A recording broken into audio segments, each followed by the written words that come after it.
Olá, estamos começando mais um programa Nossa República pela TV Pantanal, canal 22, pelo site nossarepublica.com.br e pelo nosso canal no YouTube. Inscreva-se e acompanhe o programa de onde quiser, no horário que você preferir. No programa de hoje, vamos tratar de um problema muito sério e que exige nossa atenção: a prevenção ao câncer de mama. Eu vou conversar com o mastologista Luciano Florisbello, que tem uma trajetória profissional marcada pela dedicação à saúde da mulher. Mas atenção, homens também podem ter câncer de mama. Então, fique aí e acompanhe esse assunto. Também te diz respeito, doutor Luciano. Seja muito bem-vindo, muito obrigado por ter aceitado o nosso convite, estar aqui para falar de um assunto tão importante. E eu queria começar já lhe perguntando, né? Homem também tem problema de câncer de mama? Mauro, pergunta muito pertinente. Sim, homem também tem câncer de mama. Recentemente a gente até publicou uma reportagem falando sobre isso, porque muitas vezes não é que passa desapercebido. O homem acha que está livre do câncer de mama. Hoje, de cada 100 diagnósticos femininos com câncer de mama, a gente tem um diagnóstico de homem.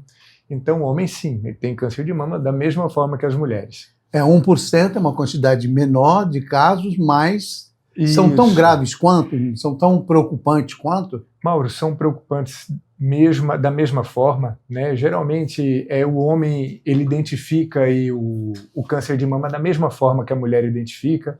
Muitas vezes é a nodulação na região, né, do mamilo, ali nessa região. E, geralmente, essa nodulação ela é indolor. O homem ele até identifica, talvez no começo, porque ele não tem aquela glândula mamária que dificulta. Então, quando aparece o nódulo na glândula mamária masculina, ele consegue identificar.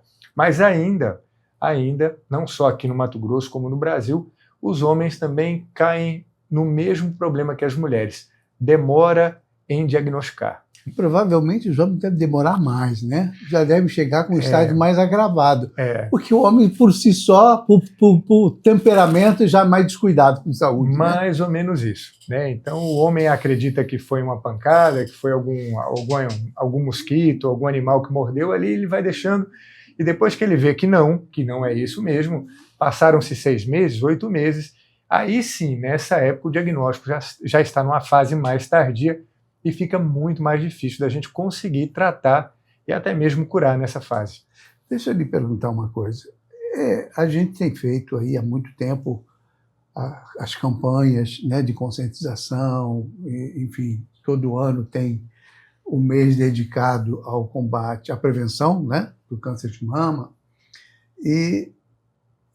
Mas, apesar disso, a gente tem a sensação, pelo menos como jornalista, a gente acompanha o noticiário, acompanha as coisas, e a gente percebe o seguinte, que há uma certa resistência à mamografia, a esses exames de prevenção. Parece que as pessoas só se dão conta quando estão doentes mesmo. É isso, não tem que ter uma regularidade, para homem também, de fazer o teste, como é que é isso? Mauro, você foi muito pontual também, né? A maior parte da população ainda tem um certo preconceito, um certo receio de fazer a mamografia. Até porque alguns colegas médicos famosos a nível nacional lançaram na internet algumas fake news falando que mamografia, na verdade, aumentava a incidência do câncer de mama no lugar de diminuir. Sério isso? Sério. E o motivo disso é que o colega alega que a mamografia tem um índice de radiação muito grande e essa radiação fazia desenvolver o câncer, que é uma grande mentira. Para você ter uma noção, hoje a radiação que uma mamografia exerce é praticamente o mesmo de um raio-x. As máquinas são muito parecidas. Então, digamos que uma mulher, para ter aí uma quantidade de radiação de uma mamografia, para se ter talvez, né, um câncer de mama, ela tem que ter feito mais de 150 mamografias. Eu acho difícil uma mulher fazer mais de 150 mamografias durante a vida. E, além disso, tem também o mito de que a mamografia é um exame que dói, que incomoda. Em grande parte isso é verdade. Mas a grande maioria das mulheres que fazem mamografia, elas não têm esse desconforto mamário. Então, muitas vezes, vale a pena você passar por um leve desconforto mais você fazer um diagnóstico precoce, você tratar, você ter cura, do que você deixar e fazer um diagnóstico mais tardio. Dos homens a mesma coisa, Mauro. Mas o que leva um homem a fazer uma mamografia, por exemplo? É o médico puxando, não, ele vem cá, vamos fazer, porque tem essa suspeita. Esse assunto ele é muito interessante. Hoje, no Brasil, não é indicado o homem fazer mamografia. Não é exame, não, o homem não é exame de rotina. O homem ele só vai fazer a mamografia quando ele tiver algum sintoma mamário. Então, quando ele tiver o nódulo mamário, ele vai fazer ultrassom e mamografia. De uma forma geral, como a gente preconiza para as mulheres fazerem acima dos 40 anos, de forma anual a mamografia, o homem nós não temos essa orientação. Então o homem acaba ficando focado... Só mesmo quando ele já tem algum sintoma. Isso, tem algum sintoma, aí sim o médico que vai examinar, vai pedir mamografia, vai pedir ultrassom, e aí procede dessa forma. O senhor falou agora há pouco da questão, a gente está falando de prevenção ainda, né, e do exame que deve ser feito para as mulheres, principalmente como recomendação anual. Do ponto de vista da cura, quando a pessoa tem um câncer... Eu perdi recentemente, esse ano, uma grande amiga, uma pessoa maravilhosa de câncer. Me tratou, mas a coisa foi evoluindo. Enfim, ela ficou, acho que 1 ano e meio, 2 anos tratando, mas não resistiu. No final, a gente perdeu ela, foi uma lástima. É uma pessoa maravilhosa. Como é que é o percentual de cura? Como é que isso funciona? Geralmente falam assim, um determinado câncer, se for detectado cedo, começar o tratamento cedo, tem 80%, 85%, 90% de chance de cura. No câncer de mama é a mesma coisa? A mesma coisa, Mauro. Eu vou contar uma breve história para você aqui. Eu já tenho praticamente 30 anos de formado. E eu lido com câncer, trato, né, as mulheres com câncer de mama já tem 30 anos. O tratamento mudou muito, a medicina mudou muito nesses 30 anos. No começo, a gente tinha aí 3, 4 medicamentos, a gente utilizava para todas as mulheres que tinham câncer de mama, algumas respondiam bem, outras não respondiam bem. E depois, com as pesquisas, a gente identificou que existem vários tipos de câncer de mama. Não existe um tipo específico, existem vários tipos. Isso é uma informação importante. Isso tem mudado de 15 anos para cá. Então a medicina e o tratamento oncológico ele tem mudado. Para você ter uma noção, hoje nós temos medicamentos que são feitos até mesmo antes da cirurgia que praticamente o tumor desaparece. Então, por isso que a gente sempre insiste no diagnóstico precoce. Hoje tumores até 3 centímetros, que não é um tumor tão pequeno, mas para nós mastologistas, né, oncologistas, a gente considera aí ainda um tumor inicial. A chance de cura, se esse tumor estiver restrito à mama, menor do que 3%, é de 97%. A chance de cura ela é altíssima hoje. Por que disso? Os medicamentos que nós utilizamos hoje, eles são especificamente para cada tipo de câncer. Então nós temos tipos, a gente tem câncer que tem receptor hormonal positivo, outros não têm receptores hormonais. Agora você é obrigado a lhe perguntar o que é isso. Aí, boa pergunta, tá vendo? O que são receptores hormonais? A gente começa a falar em termos técnicos e muitas vezes, né, vou explicar até para você que está nos ouvindo aí ou que está nos assistindo entender melhor. A mulher produz 2 hormônios, principalmente 2 hormônios. Produz vários, mas os hormônios específicos da mulher são 2, estrogênio e progesterona. Então tem tumores de mama, inclusive a maioria dos tumores de mama, que correspondem a até 70%, que eles têm receptores específicos para esses 2 hormônios femininos, que é o receptor de estrogênio e o receptor de progesterona.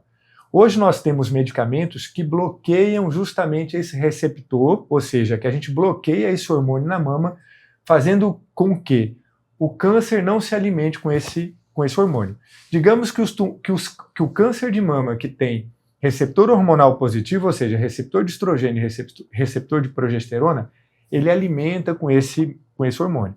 Por isso que a gente fala que mulher que faz reposição hormonal muitas vezes pode ter câncer de mama, por causa desse tipo de câncer de mama. Como é que compatibiliza isso? Desculpa, que é um assunto vai levando a outro. Perguntar, adoro isso. Como é que compatibiliza isso? Quer dizer, a reposição hormonal, às vezes, quando está na menopausa, a mulher precisa fazer, é um recurso para melhorar bastante a qualidade de vida dela. Mas e aí, essa relação entre o risco e o conforto?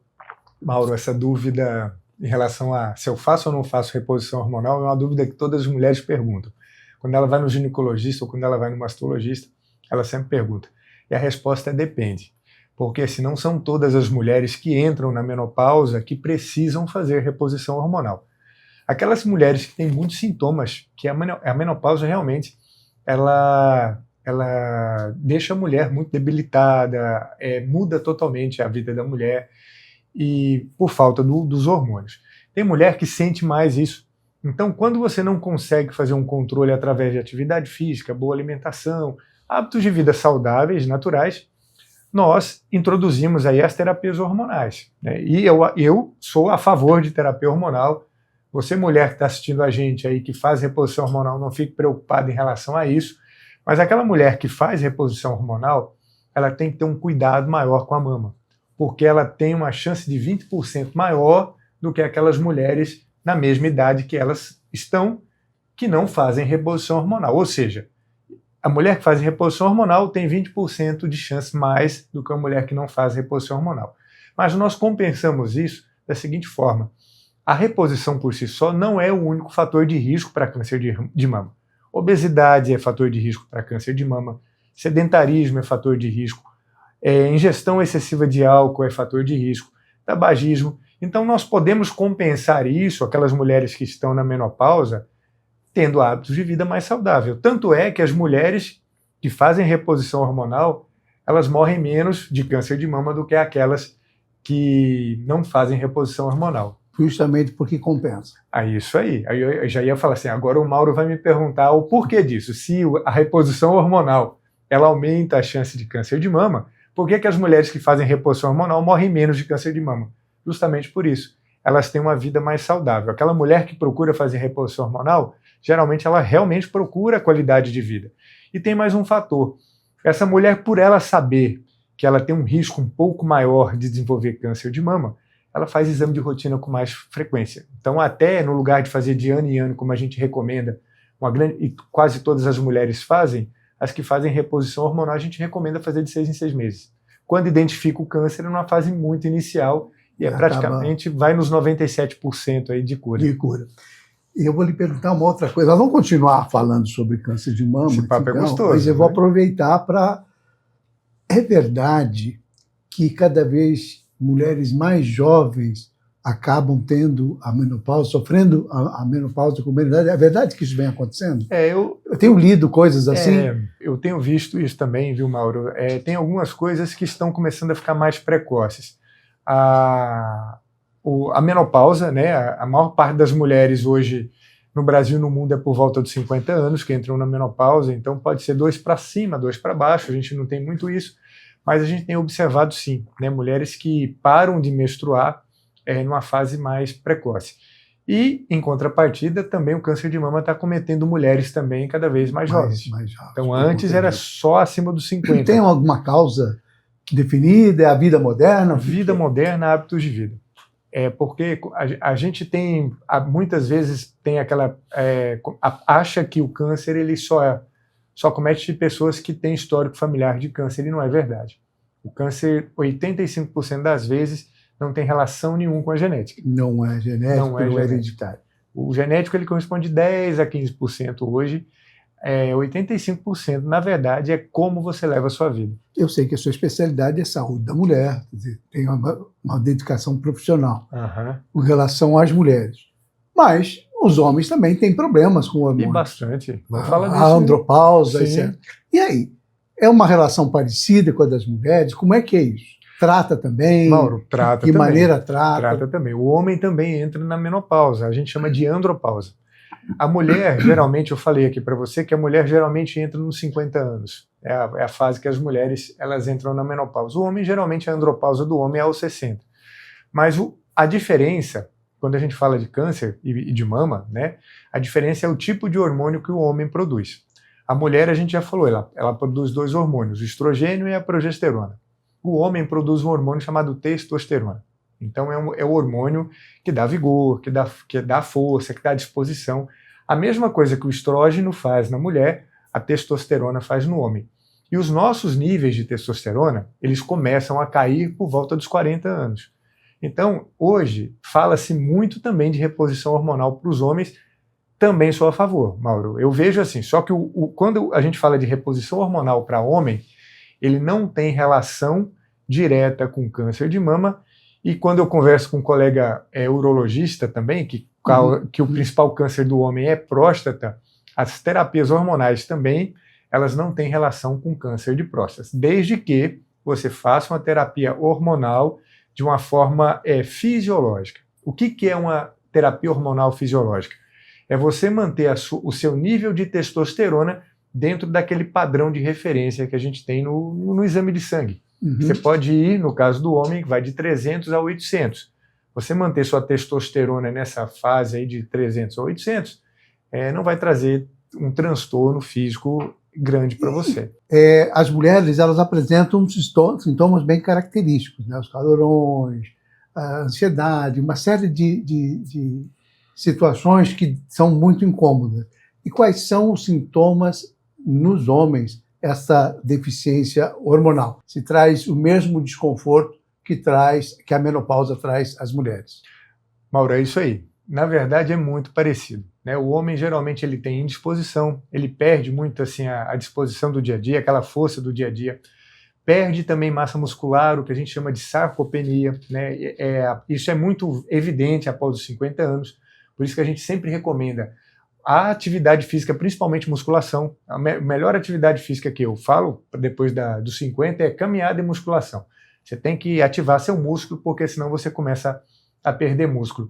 E, evidentemente, uma coisa que nenhum homem quer, e nenhuma mulher quer também, é a diminuição do desejo sexual. Então, perde-se também a libido. Então, da mesma forma que a reposição hormonal ela é importante para as mulheres, a reposição hormonal também, em casos selecionados, né, necessários, ela também é importante para o homem. São duas coisas, eu já vou aproveitar agora, vamos são lá. Duas coisas diferentes, a perda da libido por uma deficiência hormonal, de uma disfunção erétil, por exemplo, são coisas completamente diferentes, ou uma coisa está ligada com a outra? Mauro, em partes, tá? Porque assim, quando você tem aí a perda da libido, né, a vontade, aquela apetite sexual, muitas vezes você não tem o estímulo para ter ereção. Então isso também pode levar a uma impotência, uma dificuldade de ereção. Mas existem também algumas doenças que levam a isso. E a principal doença que leva a isso é o diabetes. A gente não fala tanto disso, mas é uma das principais causas de morte também no Brasil. A gente fala de diabetes, hipertensão, são as doenças crônicas. E o homem, quando ele não controla o diabetes, ele começa a perder a sensibilidade do pênis. Os vasos ali, que para você ter ereção, os vasos eles têm que encher de sangue e para você ficar com pênis ereto, ele perde também aí essa vascularização do pênis e ele fica impotente. Então, nesse caso, nem fazendo reposição hormonal ele consegue ter ereção. Então, é um tratamento diferente, mas o fato de você ter a quantidade de testosterona baixa também dificulta você a ter ereção, porque o sexo ou a ereção ela começa na sua cabeça, no desejo. Se não tem o desejo, não tem a ereção. Essa coisa do hormônio baixo, da testosterona baixa, no homem, traz muito essa coisa do desânimo, né? De fazer as coisas. É o principal. Mudança de humor. Isso. Tem algumas coisas que dá para identificar que a pessoa está mudando, está com alguma deficiência mesmo por conta disso. Não é? É isso mesmo. É mais sonolento, ele não quer socializar, ele simula um quadro depressivo, né? E acaba sendo realmente, de fato, um quadro depressivo.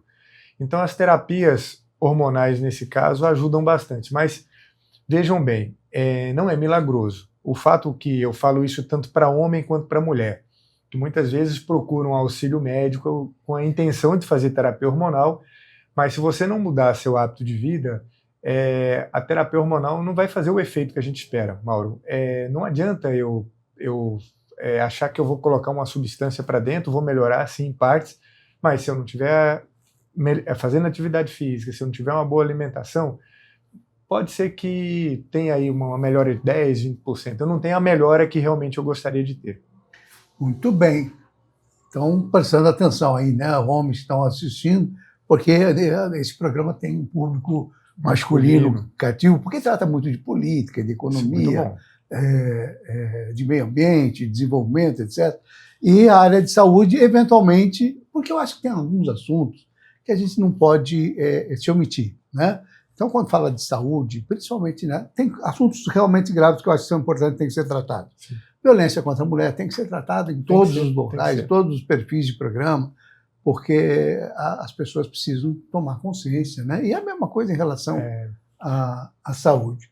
Esse autoexame, ainda hoje, com toda a tecnologia que a gente tem, ele ainda é usado comumente, é recomendado? Como é que é isso? Ora, é recomendado, né? A recomendação é que toda mulher acima dos 40 anos ela faça a mamografia anual. O que mudou é que a mamografia antigamente a gente chama ela de convencional, hoje é digital. Ela não precisa apertar tanto assim. Você, homem que está escutando aí, se a sua mulher estiver dando a desculpa que ela não faz mamografia porque dói, hoje o aparelho ele não aperta tanto, porque a imagem ela é trabalhada digitalmente. E hoje a gente tem também a tomossíntese ou mamografia 3D, que é feita num aparelho de tomografia, em que aperta menos ainda e você tem uma imagem tridimensional da mama e tem uma eficácia melhor.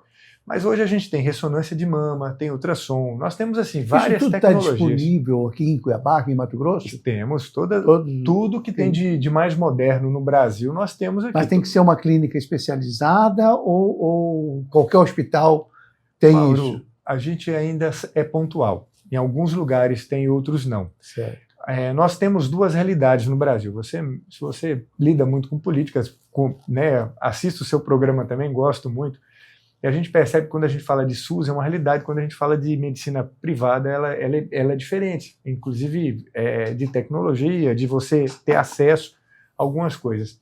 Mas nós temos aqui sim muita coisa moderna e ofertada até a nível público. Eu trabalho aqui no Hospital de Câncer. Uhum. Então, no Hospital de Câncer, hoje a gente tem até um ônibus móvel que a gente leva um mamógrafo para a população inteira do estado do Mato Grosso. E é pouco. Mas isso é SUS, não é privado? Isso é SUS. É SUS. No privado, a gente tem aqui ressonância magnética. Os principais hospitais aqui existem e têm ressonância magnética. Essa tomossíntese, né? Tem 3 máquinas aqui, aqui no Mato Grosso especificamente, que faz essa mamografia mais moderna, e hoje não vejo aqui no Mato Grosso nenhuma máquina de mamografia no privado fazer mamografia convencional. Todas elas estão adaptadas para fazer mamografia digital. Mas isso não é porque o SUS é ruim, né? Eu fico meio preocupado quando faz essa comparação do SUS e do privado, porque a gente precisa entender que o SUS lida com toda a população brasileira, exceto talvez esse 1% de pessoas que têm uma condição financeira melhor, né? Que é o topo da pirâmide, mas eu acho que nenhum país do mundo tem uma cobertura de saúde como tem o Brasil, um sistema de saúde tão eficiente, com todos os problemas que tem, às vezes dificuldade para encontrar o profissional certo, às vezes limitações na quantidade de medicamento ou mesmo de recursos tecnológicos. Sim. Por uma questão simples, que às vezes tem um orçamento que te limita e você tem muita gente para ser atendido, né? E esse dever constitucional de garantir a saúde pública, eu acho que são coisas que colocam o Brasil meio que na dianteira do mundo.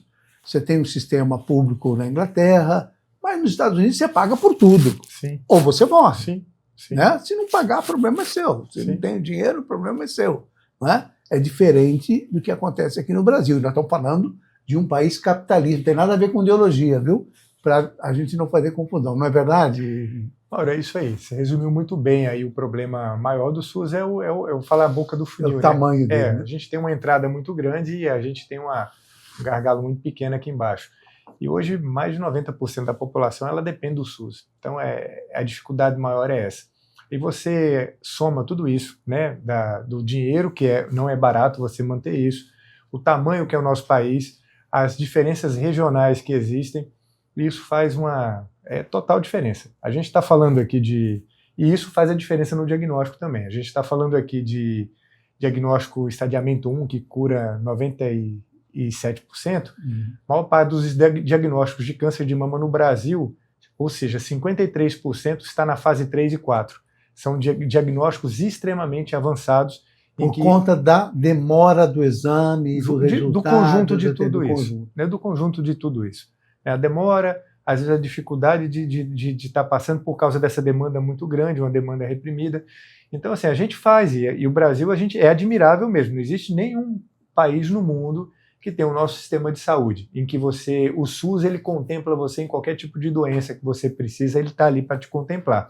Mas, em contrapartida, existe essa demora, porque realmente a entrada é muita gente. Para pouco recurso, né? Uhum. A gente falou do autoexame, que não ficou em segundo plano, ele continua sendo importante. Um mecanismo, uma ferramenta importante. Sim. Né, no dia a dia. A ciência é extremamente importante porque ela sempre vem trazendo novidades importantes, vem melhorando a condição de diagnóstico, etc. Mas eu queria falar especificamente de um assunto que me chama a atenção, que são aqueles exames genéticos para prever, olha, você tem tanto por cento de possibilidade de ter um câncer no pé por conta dessa coisa que a genética pode trazer. Uhum. Como é que o senhor acha disso? Quer dizer, isso não é uma coisa meio paranoica? A pessoa buscar esse caminho ou é saudável? Eu vejo assim, Mauro, depende do que você vai fazer com a informação. Né? Se a pessoa quer essa informação para justamente melhorar ou até justamente para evitar, porque quando você faz um mapeamento genético em relação à possibilidade de ter um câncer ou não, você tem um mapa de probabilidades. Fala, olha, eu tenho mais probabilidade de ter determinadas doenças ou determinados cânceres, mas não significa que você tenha.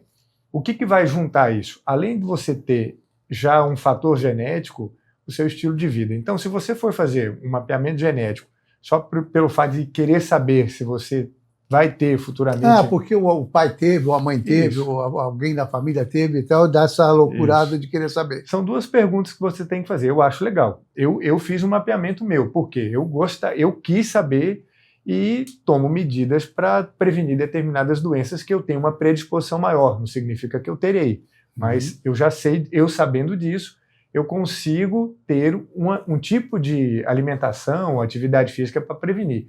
Agora, a pergunta, se você estiver pensando em fazer isso, duas perguntas você tem que fazer. Primeiro, o que você vai fazer com essa informação?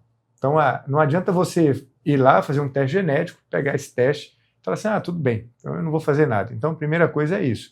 O que você vai fazer com essa informação? Não deve ser uma coisa barata, não, né? Deve ser um negócio mais... Sabe que barateou bastante já, Mauro? Antigamente era muito caro para você fazer um teste genético geral. Hoje, quando a gente fala de mama, o teste já está em R$ 1.200 para a gente ser específico para mama. Quando você abre para outros tipos de tumores, aí você gasta em torno de R$4.000, R$5.000.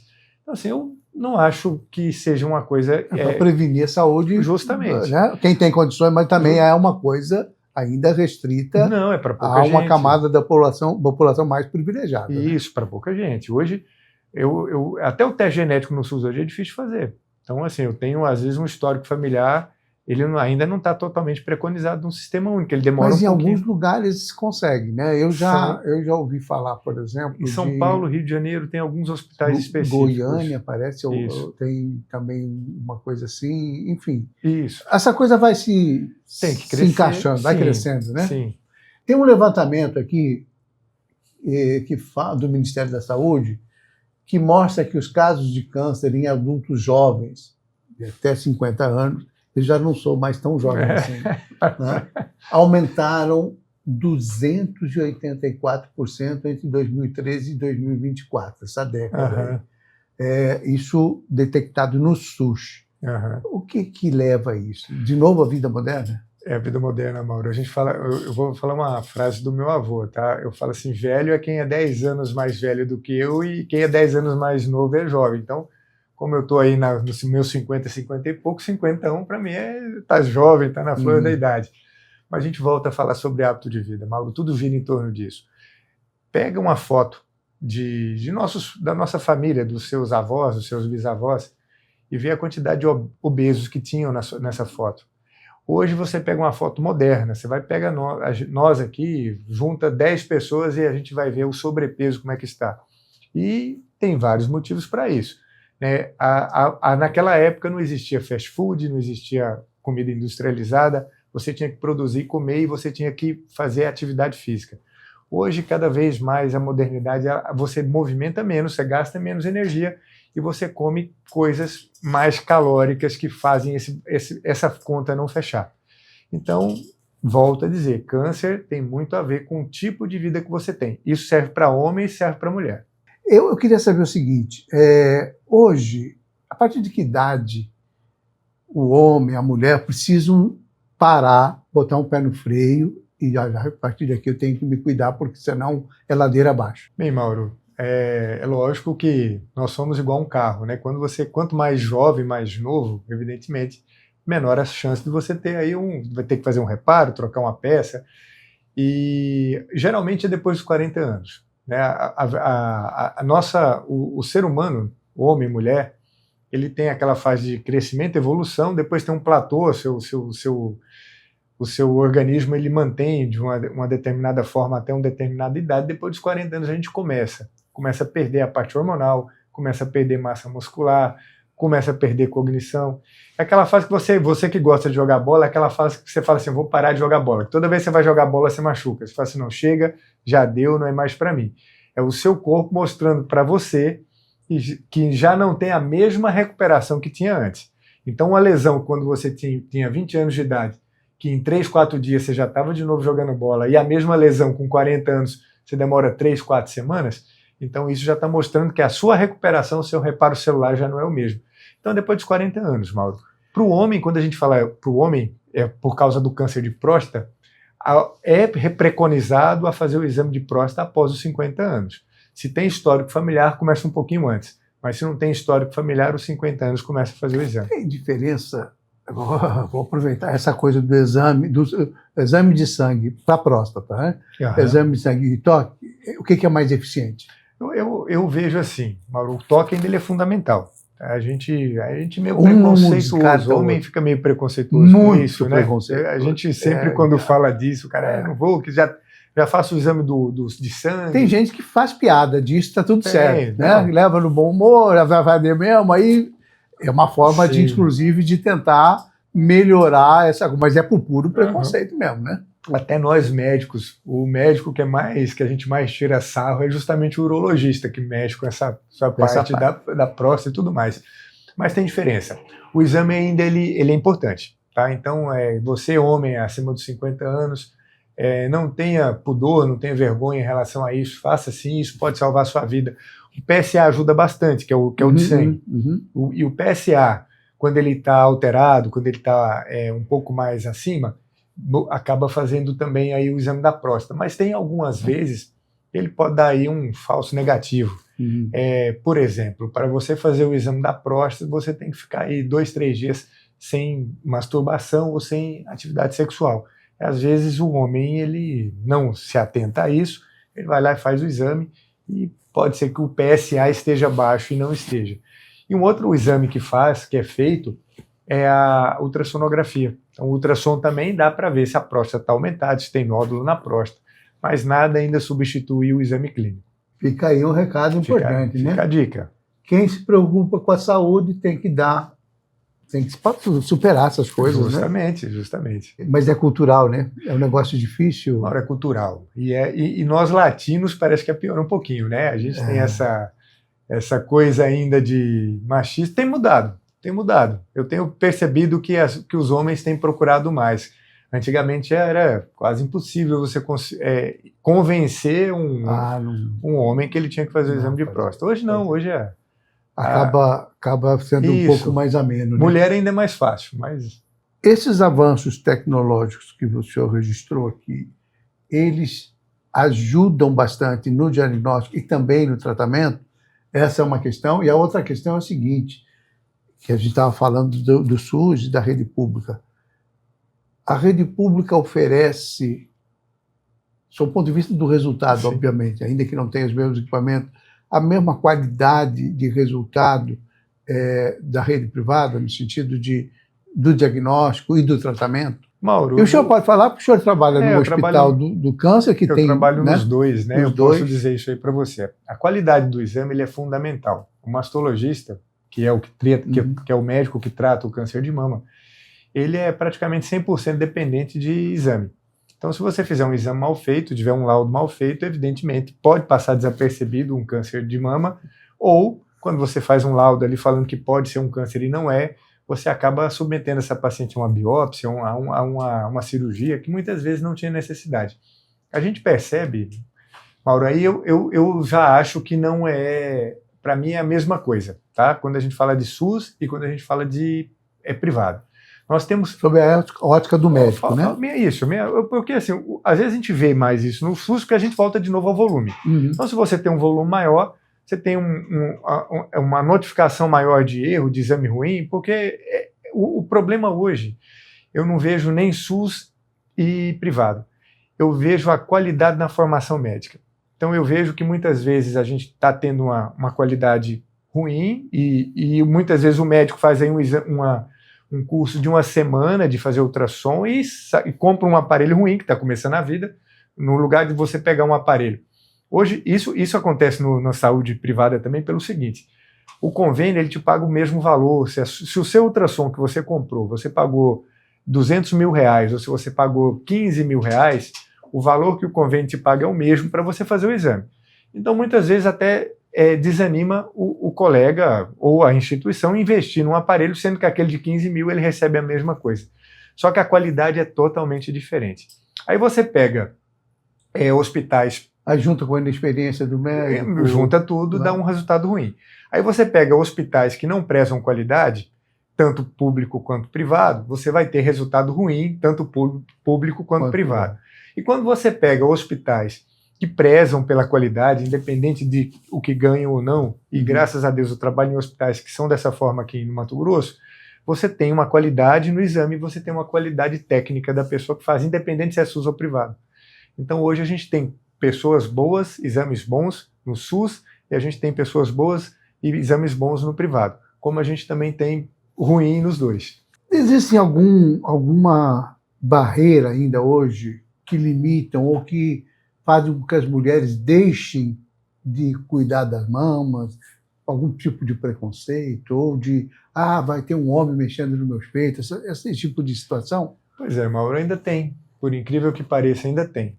Muitas vezes até preconceito do próprio marido, né? Existe ainda aí o machismo prevalecendo em algumas regiões e em alguns nichos da sociedade. A gente tem aí o mito de que muitas vezes que câncer não tem cura, que eu não vou, e se mexer no câncer piora, que eu não vou fazer biópsia, porque se eu fizer biópsia vai piorar.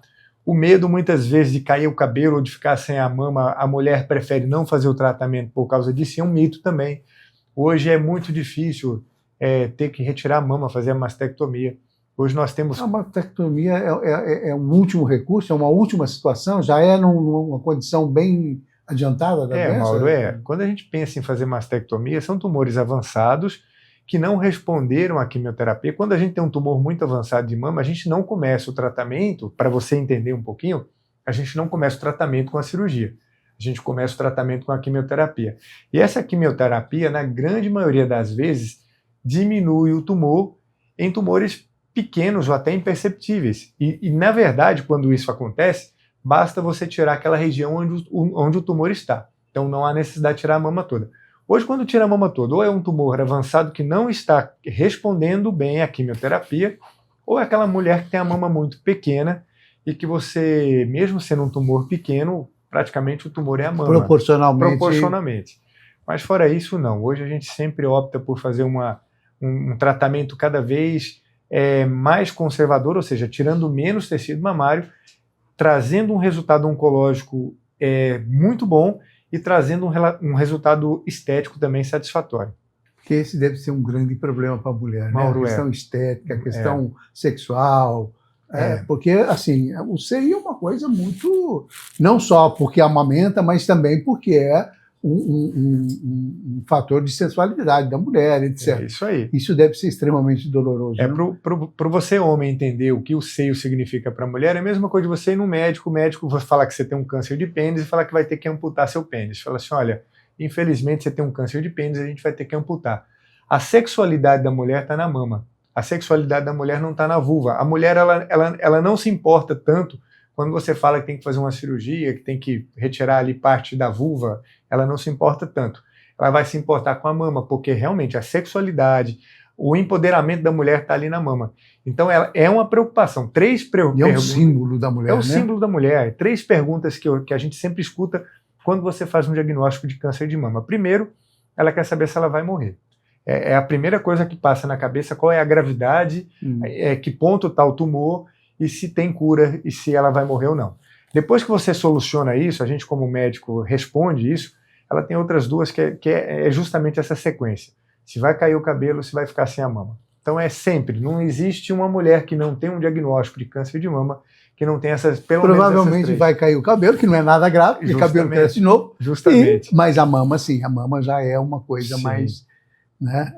Mas, Mauro, olha, simbolicamente é simbólica, mas a mama, hoje nós temos técnicas de reconstrução mamária.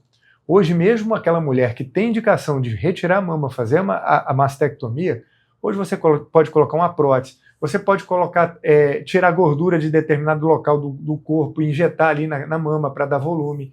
Então existem várias técnicas, da mesma forma que a quimioterapia ela evoluiu bem, as técnicas cirúrgicas também evoluíram. Hoje a gente tem, hoje é muito difícil você tratar uma paciente. E precisa ser um cirurgião plástico para recompor a mama? O mastologista já tem essa formação.